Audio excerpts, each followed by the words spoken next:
வேத புஸ்தகத்தை வைத்திருக்கிறவர்கள் தானியேலின் புஸ்தகம் 6ஆம் அதிகாரம் 28வது வசனத்தை நாம் வாசிக்க கேட்போம். தானியேலின் காரியம் ஜெயமாக இருந்தது. எனக்கு அருமையான தேவ பிள்ளைகளே, இன்னைக்கு கிறிஸ்துவுடைய வாழ்க்கையில் நாம் எதிர்பார்க்கிற ஒரே ஒரு காரியம் என்ன தெரியுமா? நான் ஜெயம் உள்ளவனாக இருக்க வேண்டும். இன்றைக்கி பிள்ளைங்களை பார்த்தா நல்ல நல்ல ஸ்கூலில் படிக்க வைப்பாங்க, இன்டர்நேஷ்னல் ஸ்டாண்டர்டில், சிபிஎஸ்சி. இன்றைக்கி நான் பல ஸ்கூல்ஸ் இன்றைக்கி நம்ம பார்த்துட்ருக்குறோம். ஸோ ஒவ்வொரு ஸ்கூல்ஸில் இன்றைக்கி பார்த்தா இன்றைக்கி ஃபீஸ் ஸ்ட்ரக்சர்லாம் கேட்டால் நம்ம அரண்டு போகிற அளவுக்கு இன்றைக்கி ஃபீஸஸ். இன்றைக்கி 1 லட்ச ரூபா 1.5 லட்ச ரூபா ஒரு வருஷத்துக்கு கட்டி படிக்க வைக்கிறாங்க. எதற்காக இது செய்கிறாங்க தெரியுமா? தன்னுடைய பிள்ளை ஒரு ஜெயத்தை பார்க்க வேண்டும். என்னுடைய பிள்ளை தோற்று போகிறதை பார்க்க நான் விரும்பவில்லை. அவன் ஆங்கிலத்திலே சரளமாக பேச வேண்டும். அவன் செய்கிற காரியத்தில் அவன் மேலான நிலைமையில் இருக்க வேண்டும். அவனுடைய வாழ்க்கையில் எல்லாவற்றிலும் அவன் ஒரு உயர்வை பார்க்க வேண்டும் என்று சொல்வதற்காக இப்படிப்பட்ட ஸ்கூல்ஸில் எவ்வளவு காசு கொடுத்தாலும் பரவாயில்ல, கடன் வாங்கியாவது என்னுடைய பிள்ளைகளை படிக்க வைக்க வேண்டும் என்கிற நிலைமையை இன்றைக்கு நாம் பார்த்து கொண்டிருக்கிறோம். வசனம் சொல்லியிருக்கிறது, குதிரை யுத்த நாளுக்காய் ஆயத்தப்படும், ஆனால் ஜெயத்தை கொடுக்கிறது நாம் ஆராதிக்கிற தேவனாக இருக்கிறார். சத்தமாக சொல்லுங்க ஹல்லேலூயா. தானியேலுடைய காரியத்தை குறித்து ஆண்டவர் சொல்லும் பொழுது மிக அழகாக சொல்லுகிறார். தானியேலுடைய காரியம் ஜெயமாக மாறினது. தோல்விகளை கர்த்தர் மாற்றுகிறார். ஒருவேளை இந்த வாரத்தில் நீங்கள் பல காரியங்களை எதிர்பார்த்திருக்கலாம். ஒருவேளை நான் தோற்று போயிடுவேனோ, ஒருவேளை என்னுடைய வாழ்க்கையில் இந்த இன்டர்வியூவில் நான் தோல்வி அடைந்து விடுவேனோ, ஒருவேளை இந்த மருத்துவமனையின் காரியங்களில் எனக்கு ஒரு வெற்றி கிடைக்காதோ, நான் எழுதுகிற தேர்வில் நான் தோல்வியை பார்க்கக்கூடுமோ என்கிற பலவிதமான எண்ணங்களோடு இந்த வார்த்தையை கேட்டுக்கொண்டிருக்கலாம். ஆவியானவர் சொல்லுகிறார், உங்கள் காரியத்தை அவர் ஜெயமாக மாற்றுவார். உங்கள் வாழ்க்கையை அவர் ஜெயமுள்ள வாழ்க்கையாக மாற்றுவார். தானியேலை குறித்து பார்க்கும் பொழுது, தானியேலின் புஸ்தகத்தை நாம் வாசிக்கும் பொழுது, தானியேல் 1ஆம் அதிகாரம் 7வது வசனத்தை வாசிக்கும் பொழுது அதில் எழுதப்பட்டிருக்கிறது, இந்த தானியேலை இந்த இடத்திற்குள்ளே பாபிலோனுக்குள்ளே கொண்டு வரும் பொழுது அவனை சில மாற்றங்கள் செய்கிறார்கள். ஏனென்றால் இந்த தானியேல் என்பவன் ராஜ அரண்மனையில் வேலை செய்ய வேண்டும். ராஜாவோடு இருக்கிறபடியினால் அவருடைய பேரில் சில மாற்றத்தை செய்தார்கள், உடையில சில மாற்றங்களை செய்தார்கள், வாழ்க்கையில் சில மாற்றங்களை செய்தார்கள். ஏன் செய்தார்கள் தெரியுமா? வேத புஸ்தக ஆராய்ச்சியாளர்கள், வேத பண்டிதர்கள் இவ்விதமாக சொல்லுகிறார்கள், அவர்கள் கிரேக்கர் என்பதை அவர்கள் மறந்துவிடும்படியாக, அவர்களுக்கு அப்படி ஒரு எண்ணமே இருக்கக்கூடாது, அவர்களை பார்த்தால் அவர்கள் கிரேக்கர்கள் என்று சொல்லக்கூடாதபடி ஒரு மாற்றத்தை கொண்டு வந்தார்கள். அவங்க வாழ்க்கையில் அவங்க யோசிக்கவே கூடாது, நான் இப்படிப்பட்ட ஒரு இடத்திலிருந்து வந்தவன் என்பதை அவர்கள் மறந்து விடும்படியாக அவர்கள் அந்த காரியத்தை செய்தார்கள். இரண்டாவது, தானியேல் என்பதற்கு ஒரு அர்த்தம் கொடுக்கப்பட்டிருந்தது.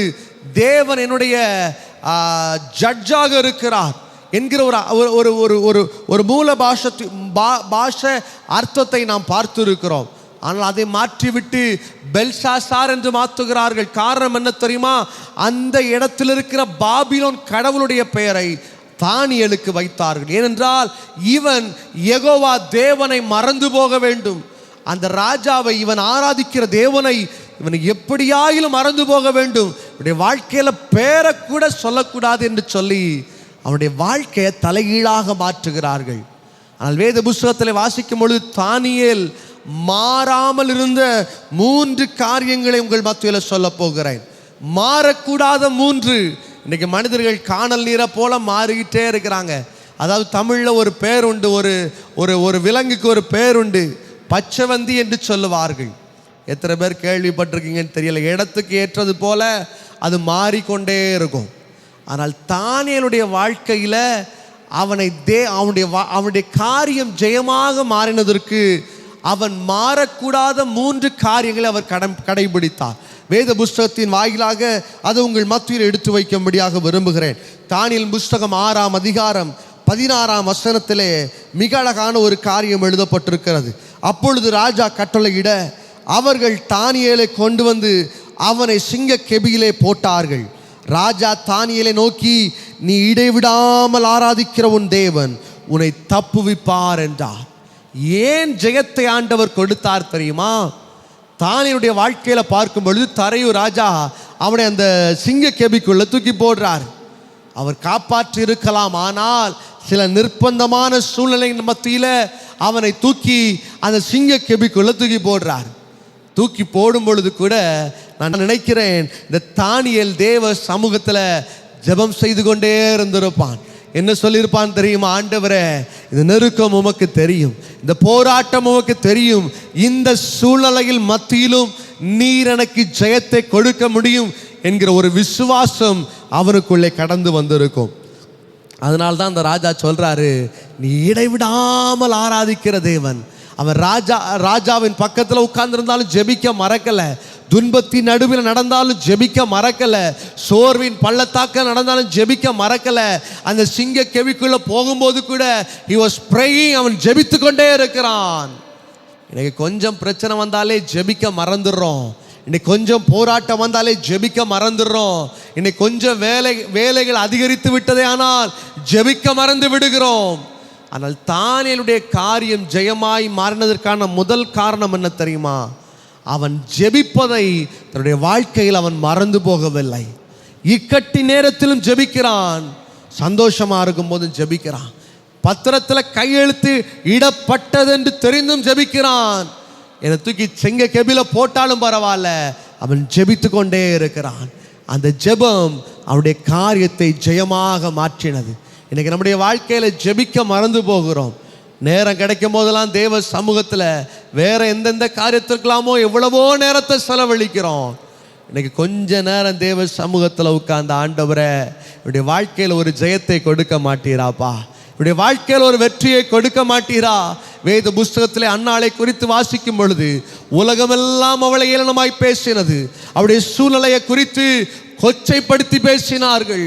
அவருடைய சூழ்நிலையை குறித்து கேவலமாக பேச ஆரம்பித்தார்கள். ஆனால் அந்த அன்னாளுக்குள்ளே ஒரு நம்பிக்கை இருந்தது. நான் ஆராதிக்கிற தேவன் வருகிற நாட்களில் எதிர்காலத்தை ஆசீர்வதிப்பார், நான் கேட்கிற காரியத்தை எனக்கு கொடுப்பார். அவள் செய்த ஒரே ஒரு காரியம் வேத புஸ்தகத்தில் எழுதப்பட்டிருக்கிறது. தேவ சமூகத்தில் மனங்கசந்து, ஆண்டவரே, எனக்கு ஒரு குமாரனை தருவீரானால் அதை உமக்காக கொடுப்பேன் என்று ஒரு பொருத்தனையோடு ஜெபம் செய்தாள். அன்னாளுடைய காரியம் ஜெயமாக முடிந்தது. இன்னைக்கு ஆண்டவர் உங்களை பற்றி உங்கள் பேரை போட்டு சொல்கிறாரு, உங்கள் காரியம் ஜெயமாக முடியும், உங்கள் காரியத்தை ஜெயமாக மாற்றுவார், உங்கள் எதிர்காலத்தை ஜெயமாக மாற்றுவார், பிள்ளைகளுடைய வாழ்க்கையை ஜெயமாக மாற்றுவார். நீங்கள் மறந்து போகக்கூடாத முதல் காரியம் என்ன தெரியுமா? வாழ்க்கையில் ஜெபிக்க மறக்கக்கூடாது. எத்தனை துன்பங்கள் வரட்டும், எத்தனை நெருக்கங்கள் வரட்டும், எத்தனை பிரச்சனைகள் உங்களை சூழ்ந்து எழும்பி வரட்டும், இன்னைக்கு மறக்கக்கூடாத ஒரு காரியம், ஆண்டவரே, நான் ஜெபிப்பேன் தகப்பனே. இனி நான் ஜெபிக்கிறதுக்கு மறந்து போவதல்ல. அன்றைக்கு தானியேல் ஜெபித்தான். அந்த ராஜா சொல்லுகிறார், நீ இடைவிடாமல் ஆராதித்து கொண்டிருக்கிறாய், நீ நான் ஸ்டாப்பா ஆராதிச்சுட்டே இருக்கிறப்பா. உன்னை நான் எத்தனையோ முறை உன்னை நான் கெட்டி போடும்படியாக நினைத்தேன், ஆராதிக்க விடாதபடி தடை செய்யும்படியாய் நினைத்தேன். ஆனால் நீ எல்லா நேரத்திலும் ஆராதித்து கொண்டிருக்கிறாய். அந்த தேவன் உன்னை காப்பாற்ற வல்லமை உள்ளவர் என்று சொல்லி அந்த சிங்க கெபில தூக்கி அவனை போட்டானா. எனக்கு அருமையான தேவ பிள்ளைகளே, இன்னைக்கு நீங்க ஜெபிப்பீங்கன்னா தேவன் உங்களுக்கு செய்கிற அற்புதத்தை உங்கள் கண்கள் காணும். நீங்க ஜெபிப்பீங்கன்னா தேவ ஆவியானவர் உங்க வாழ்க்கையில வியாதிகளை மாற்ற பண்ணுவதை உங்களால் பார்க்க கர்த்தர் கிரியை செய்ய வல்லமை உள்ளவராக இருக்கிறார். எமில் ஜெபசிங் என்கிற தேவ மனுஷன், அவர் படிக்கிற காலத்தில் ஒரு பெரிய கேண்டிலை எடுத்து வைத்து எல்லா நண்பர்களும் தூங்கின பிறகு தன்னுடைய ஹாஸ்டலில் ஒரு ஓரத்தில் உட்கார்ந்து அந்த கேண்டில் கரையிறவர் அவர் பண்ணுகிற ஜெபம் என்ன தெரியுமா? ஆண்டவரே, நான் ரட்சிக்கப்பட்டிருக்கிறேன். இன்றைக்கு எத்தனையோ வாலிபர்கள், எத்தனையோ பிள்ளைகள் தேவனுக்கு பிரியமில்லாத வழிகளிலே சுற்றி திரிந்து கொண்டிருக்கிறார்கள். என்னை பயன்படுத்தும் அப்பா, என்னை ஒரு பாத்திரமாக வரைந்து கொள்ளும், என்னை ஆசீர்வதியும், என்னை உயர்த்தும் என்று ஒவ்வொரு நாளும் தேவ சமூகத்தில் முட்டங்காலிட்டு அந்த கேண்டில் கரையிற வர அவர் ஜெபம் செய்து கொண்டே இருப்பாராம். வாலிப நாட்கள் அவர் செய்த ஜெபம், படிக்கிற நாட்கள்ல முட்டங்கால் போட்டு தேவ சமூகத்தில் உட்கார்ந்து ஜெபம் செய்த நாட்கள் 1000. அந்த ஜெபத்தை தேவன் கண்ணோக்கி பார்த்தார். அந்த ஜெபத்தை தேவன் கண்ணோக்கி பார்த்தார். அவருடைய ஜெபத்தை பார்த்து அவரை ஒரு தேவ ஊழியனாய் கர்த்தர் மாற்றினார். வாலிபர்கள் மத்தியில ஒரு கூட்ட ஜனத்தை தேவனுக்கு நேராய் வழிநடத்துகிற ஒரு பாதையில கர்த்தர் அவளை வழிநடத்தினார். ஒரு வல்லமை மிகுந்த ஊழியக்காரனாக மாறினார். இன்னைக்கு நம்முடைய ஜெபம் உலகத்தை அசைக்கும். நம்முடைய ஜெபம் நாம் கேட்கிறதற்கு மேலான காரியங்களை நம்முடைய வாழ்க்கையில செய்து முடிக்கும். ஆனால் இன்னைக்கு சாத்தான் இந்த ஜெபத்தை மறந்து போகும்படியாக அவன் நிறைய வழிகளை உண்டு பண்ணி வச்சிருக்கிறான். இன்னைக்கு நிறைய காரியங்கள் அவன் செய்து வைத்திருக்கிறான். நம்முடைய நேரத்தை ஜெப சிந்தைக்கு அவன் வழிவிடாதபடி வேறு காரியங்களை யோசிக்கும்படியாக, வேறு காரியங்களை செய்யும்படியாக அவன் காரியத்தை வழிவகுத்து வைத்திருக்கிறான். இன்னைக்கு தேவ பிள்ளைகள் அதெல்லாம் மூடி வச்சுட்டு, ஆண்டவரை நான் ஜெபிக்க ஆரம்பிக்கிறேன்ப்பா, ஆண்டவரை என் குடும்பத்துக்காக ஜெபம் பண்றேன், என் பிள்ளைகளுக்காக ஜெபம் பண்றேன், என் எதிர்காலத்துக்காக ஜெபம் பண்றேன். இன்னைக்கு ஜெபித்து பார். நீ வாழ்க்கையில தோல்வியை பார்ப்பதில்ல. நீ ஜெபிக்கும் பொழுது உன்னுடைய காரியத்தை கர்த்தர் தானியேலுக்கு மாற்றி அமைத்தது போல பேர் மாற்றப்பட்டது தான். சரீரத்தில் வெளிப்பிரகாரமான தோற்றம் மாற்றப்பட்டது. ஆனால் தானியேலுடைய ஜெபம் மாற்றப்படவில்லை. இன்னைக்கு நம்ம மாறக்கூடாது. தேவ சமூகத்தில் ஆண்டவரை நான் ஜெபிப்பேன் என்கிற வைராக்கியத்தோடு இருந்து பாருங்கள். நிச்சயமாய் தேவ ஆவியானவர் உங்களை ஆசீர்வதிக்கிற தேவனாக இருக்கிறார். அடுத்த காரியத்திற்குள்ளே நான் கடந்து செல்லும்படியாக விரும்புகிறேன். தானியேலுடைய வாழ்க்கையில, அவருடைய நண்பருடைய வாழ்க்கையில ஜெயமாய் கர்த்தர் மாற்றினதுக்கான காரணம் என்ன தெரியுமா? தானியேல் 3ஆம் அதிகாரம் 17ஆம் வசனத்தையும் 18ஆவது வசனத்தையும் வாசிக்க கேட்போம். தானியேல் 3ஆம் அதிகாரம் 17ஆவது வசனத்தையும் 18ஆவது வசனத்தையும் வாசிக்க கேட்போம். நாங்கள் ஆராதிக்கிற எங்கள் தேவன் எங்களை தப்புவிக்க வல்லவராயிருக்கிறார். அவர் எரிகின்ற அக்கினி சூளைக்கும் ராஜாவாகிய உம்முடைய கைக்கும் நீங்களாக்கி விடுவிப்பார். விடுவிக்காமல் போனாலும் நாங்கள் உம்முடைய தேவர்களுக்கு ஆராதனை செய்வதும் இல்லை, நீ நிறுத்தின பொற்சிலையை பணிந்து கொள்வதும் இல்லை என்கிறது ராஜாவாகிய உமக்கு தெரிந்திருக்க கடவது என்றார்கள். இந்த சாத்ராக், மேசாக், ஆபேத்நேகோ யாரு தெரியுமா? இந்த எபிரேயர்கள் அடிமைகளாக கொண்டு வரப்பட்டவர்கள். ஆனால் கர்த்தருடைய தீர்மானத்தின்படி தேவன் அவர்களை உயர்த்தினார். ராஜாவுடைய ஸ்தானத்துக்கு உயர்த்தி வைக்கிறார். ஏனென்றால் ஞானத்திலும் அறிவிலும் அழகிலும் அவர்கள் சிறந்தவர்களாக இருந்தார்கள். இப்போ ராஜா சொல்றாரு, இந்த பொற்சிலையை பணிந்து கொள்ளணும், இதை தவிர வேற தெய்வம் இல்லை, உங்களுக்கு யெகோவாவும் கிடையாது, யாரும் கிடையாது அப்படிங்கிறாங்க. ஆனால் இந்த சாத்ராக், மேசாக், ஆபேத்நேகோ ஒரு காரியத்தை செய்கிறாங்க. அவருடைய வாழ்க்கை ஜெயமா முடிந்ததுக்கு காரணம் என்ன தெரியுமா? இவங்களை அந்த எரிகிற சூளைக்குள்ள கொண்டு போகும் பொழுதும் இவங்களுக்குள்ள இருக்கிற ஒரு நம்பிக்கை, தேவன் மேல இருக்கிற நம்பிக்கை, அது மாறவே இல்லை.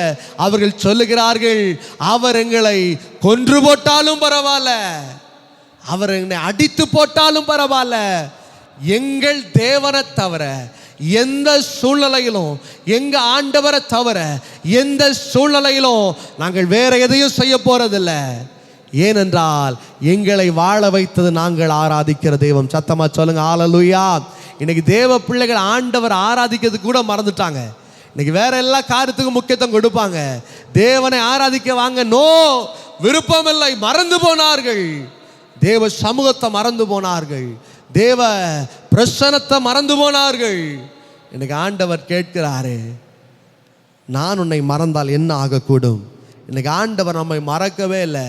நம்ம எவ்வளவோ பாவம் செய்து, எவ்வளவோ வழி விலகி போய், எவ்வளவோ அவருக்கு பிரியமில்லாத காரியத்தை செய்தாலும் ஆண்டவர் நம்மை இன்றைக்கும் ஒவ்வொரு நாளும் தாங்கி கொண்டிருக்கிறார். தானியேலுடைய காரியம், அவருடைய நண்பருடைய காரியம் ஜெயமாய் முடிந்ததுக்கான ரெண்டாவது காரியம் என்ன தெரியுமா? they had a faith, unshakable faith, அசைக்க முடியாத ஒரு விசுவாசம்.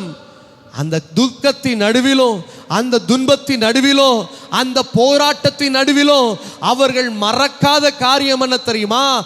தேவனை மறந்து போகவில்லை, விசுவாசத்தை அவர்கள் மறந்து போகவில்லை. இதுவரைக்கும் நடத்தினவர், இதுவரைக்கும் எங்களுக்கு சாப்பாடு போட்டாரே, இதுவரைக்கும் எங்களை தாங்கினாரே, இதுவரைக்கும் எங்களை உயர்த்தினாரே, அவர் இனியும் எங்களை தாங்குவார், இனியும் எங்களை உயர்த்துவார், இனி எங்களுடைய சூழ்நிலைகளை மாற்றுவார் என்கிற ஒரு விசுவாசம் அவர்களுக்குள்ளே இருந்தது. யோபுடைய வாழ்க்கையை பார்க்கும் பொழுது, யோபுவை குறித்து பார்க்கும் பொழுது எல்லாவற்றையும் இழந்து போனார். தன்னுடைய மனைவி கூட சொல்லுகிறாள், நீ மரித்து போய் விடலாமே, நீ உயிரோடு இருந்து என்ன பிரயோஜனம் என்று கேட்கிறாள். ஆனால் யோபு சொல்லுகிறார், இந்த துக்கத்திலே நடத்துகிறவர் நிச்சயம் ஒரு நாள் நம்மை ஆசீர்வதிப்பார். இந்த வேதனையில் நம்மை நடத்துகிறவர் நிச்சயம் நம்மை உயர்த்துவார். விசுவாசம் அவனுக்குள்ளே இருந்தது. யோபுக்குள்ளே இருந்த விசுவாசத்தின் நிமித்தமாய் தேவன் அவனை கவனித்து பார்த்தார். வேத புஸ்தகத்திலே வாசிக்கிறோம், தேவன் அவர் இழந்து போனதை காட்டிலும் இரட்டத்தனையாக மறுபடியும் அவனை உயர்த்தி ஆசீர்வதித்தார். காரணம் என்ன தெரியுமா? துன்பத்தின் நேரத்திலும் கூட அவன் தேவன் மேல இருக்கிற விசுவாசம் குறைந்து போகவில்லை. இன்னைக்கு கொஞ்சம் வியாதி வந்தாலே நம்முடைய விசுவாசத்தின் அளவு குறைந்து போகிறது. கொஞ்சம் கஷ்டம் வந்தாலே விசுவாசத்தின் அளவு குறைந்து போகிறது. கொஞ்சம் பண கஷ்டம் வந்தாலே விசுவாசத்தின் அளவு குறைந்து போகிறது. ஆனால் இந்த சாத்ராக், மேஷாக், ஆபேத்நேகோவுக்கு தேவன் மேல இருக்கிற விசுவாசத்தை அவங்க மறந்து போகவும் இல்லை, அது குறைந்து போகவும் இல்லை. அதனால தேவ ஆவியானவர் அவர்களை உயர்த்தினார். தேவ ஆவியானவர் அவர்களை ஆசீர்வதித்தார். நம்மையும் கர்த்தர் ஆசீர்வதிக்கும்படியாக விரும்புகிறார். இரண்டாவதாக ஒரு காரியத்தை பார்க்கிறோம். கர்த்தர் நம்முடைய காரியத்தை ஜெயமாக மாற்ற வேண்டுமானால் மாற்றக்கூடாத விசுவாசம் உங்களுக்குள்ள இருக்கணும். மாறாத விசுவாசம் உங்களுக்குள்ள இருக்கணும். எத்தனை புயல் அடிச்சாலும் பரவாயில்ல, என்னுடைய விசுவாச வாழ்க்கை கற்பாறையான இயேசுவின் மேல நான் வைத்திருக்கிறேன். என்னுடைய விசுவாசம் தேவாதி தேவன் மேல நான் வைத்திருக்கிறேன். நம்பிக்கையோடு சொல்லும் பொழுது தேவ ஆவியானவர் நிச்சயமாய் நம்மை பலப்படுத்துவார். கடைசியாக தானியேலுடைய வாழ்க்கையில் மாறாத மூன்றாவது காரியத்தை உங்கள் மத்தியில் எடுத்து வைக்கும்படியாக விரும்புகிறேன்.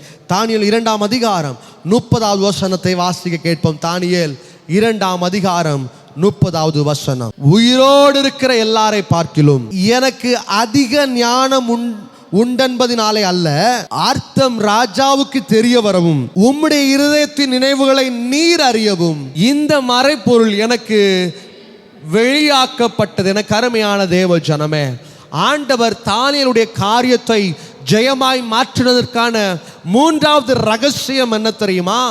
இந்த தானியேல் ரொம்ப தேவனால் அபிஷேகம் பண்ணப்பட்டவன், சொப்பனங்களுக்கு விளக்கத்தை கொடுக்கிறவன். ஒரு நாள் ராஜா ஒரு சொப்பனத்தை பார்க்கிறார். சொப்பனத்தை பார்த்தவர் இதோடைய விளக்கத்தை அறியும்படியாக விரும்புகிறார். அந்த தேசத்தில் இருக்கிற பெரிய பெரிய ஞானிகளை, ஜோசியம் பார்க்கிறவங்க, இந்த பிளாக் மேஜிக் செய்கிற எல்லாரையும் கூப்பிடுறான், ஞானிகளை கூப்பிடுறான் விசேஷமா. இப்போ எல்லாரும் வந்து உட்கார்றாங்க. எல்லாரும் சொல்றதும் அழகா காதுல பூ சுத்துறது போலயே இருக்குது. அப்போ கேள்விப்படுகிறான், தானியேல் என்று ஒருவன் இருக்கிறான், தேவனால் அபிஷேகம் பண்ணப்பட்டவன், அவன் சொப்பனங்களுக்கு விளக்கத்தை கொடுக்கிறவன் என்று சொல்லுகிற ஒரு வார்த்தையை கேள்விப்பட்ட உடனே அவனை கூப்பிடும்படியாக ஆட்களை அனுப்பி அழைத்து கொண்டு வருகிறார்கள். இப்போ இந்த தானியேல் இந்த சொப்பனத்தை ரொம்ப அழகா சொல்லும் பொழுது ஒரு வார்த்தையை சொல்றாரு பாருங்க, எனக்கு அதிக ஞானம் உண்டென்பதினாலே அல்ல. அவன் எக்ஸ்பிளனேஷன் கொடுத்துட்டு சொல்றான், என்னை விட ஞானிகள் இருக்கிறாங்க, நான் ஞானி அல்ல. தன்னை அவன் சிறுமைப்படுத்துகிறதை பார்க்க முடிகிறது, தாழ்மைப்படுத்துகிறான். இன்னைக்கு அழகான வசனத்தை கேட்டோம். பெருமை உள்ளவனுக்கோ தேவன் எதிர்த்து நிற்கிறார், ஆனால் தாழ்மை உள்ள ஒவ்வொருவருக்கும் அவர் ஜெயத்தை கொடுக்கிறார், காரியத்தை வெற்றியாக மாற்றுகிறார்.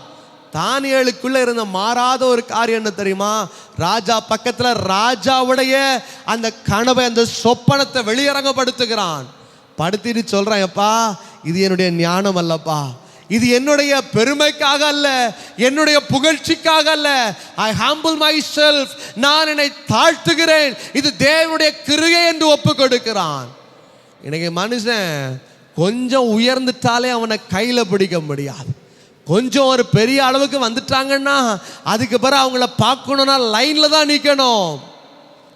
எனக்கு அப்படிப்பட்ட சூழ்நிலையை தான் இந்த உலகத்தில் பார்த்து கொண்டிருக்கிறோம். ஆனால் ஆண்டவர் சொல்லுகிறார், மேன்மைக்கு முன்னானது தாழ்மை. இன்னைக்கு நம்ம வாழ்க்கையில் தாழ்மை இருக்கணும். ஆண்டவரை, நான் ஒருவேளை பெருமையோட என்னுடைய பணபலத்தை குறித்து, என்னுடைய ஆள் பலத்தை குறித்து, என்னுடைய வேற காரியங்களை குறித்து நான் பெருமை பாராட்டாதபடி, சங்கீதக்காரன் சொல்லுகிறார், சில ரதத்தை குறித்தும் குதிரைகளை குறித்தும் அவர்கள் மேன்மை பாராட்டுகிறார்கள், ஆனால் நானோவென்றால் என்னை உருவாக்கின தேவனை குறித்து, என்னை தாயின் கருவிலே என்னை வளர்த்த, என்னை பாதுகாத்த, என்னை உருவாக்கின, என்னை பெயர் சொல்லி அழைத்த தேவனை குறித்து மாத்திரமே பெருமை பாராட்டுவேன்.